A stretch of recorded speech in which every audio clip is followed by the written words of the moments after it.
programme Open Data, nous utilisons une licence ouverte pour agréger, collecter, imprimer des sources documentaires d'informations digitales mises à disposition par le service public.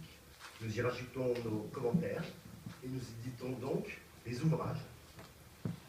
Comme par exemple le Code du travail, 3000 pages, plus de 10 000 articles.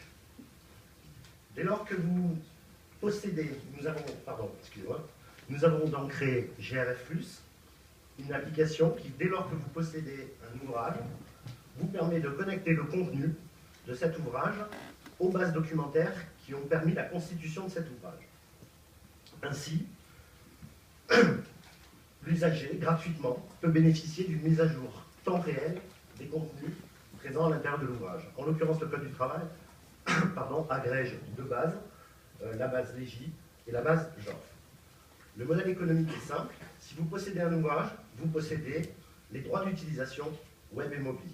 Le papier devient la porte d'entrée au numérique, le chaînon manquant qui démocratise l'usage digital et redonne aux médias papier tout son sens, notamment le confort de lecture, en bénéficiant évidemment des avantages temps réel du digital. Comment marche l'application? Très simplement, vous lancez l'application depuis votre smartphone ou votre mobile, vous cadrez une image comme avec un appareil photographique.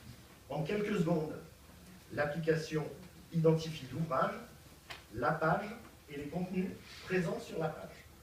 Vous voyez un code couleur qui nous permet de vous dire, en interrogeant la base qui constitue donc le document, les bases Légi France et nos commentaires, vous pouvez voir si les articles sont à jour ou pas.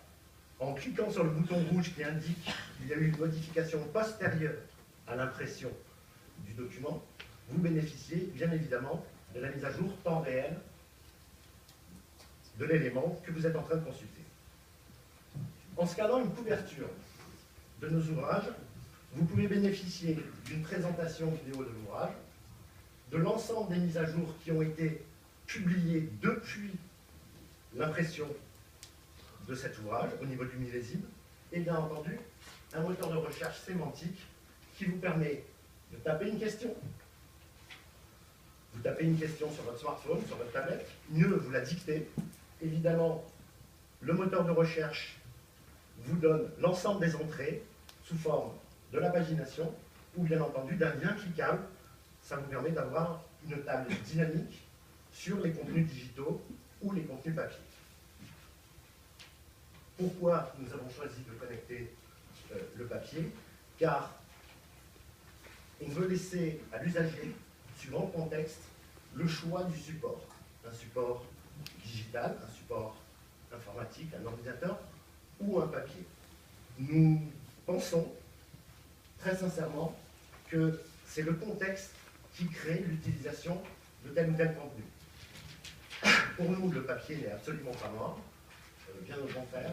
L'innovation, pour nous, est non pas un empilage de technologies, mais la création de nouveaux usages au travers de ces technologies. Nous espérons, grâce à GRF+, vous démontrer que nous apportons un service sur une base d'informations suivant la contextualisation. À savoir, par exemple, nous vous avons montré ici que nous pouvons avoir des mises à jour, nous pouvons avoir un moteur de recherche, mais on pourrait imaginer de connecter une base de géolocalisation et vous donner une information contextuelle en fonction du lieu géographique où vous vous trouvez. Par exemple, vous pouvez demander un taux de cotisation et suivant le lieu géographique où vous habitez, nous vous allons donner une réponse différente suivant l'endroit où vous vous trouvez. À Strasbourg ou à Paris, vous n'aurez pas la même réponse sur le taux de cotisation. Voilà, opposer le digital au papier est pour nous un non-sens. Ça brille l'innovation. Voilà, je vous remercie, j'ai essayé de regagner les 2 minutes qui ont été perdues.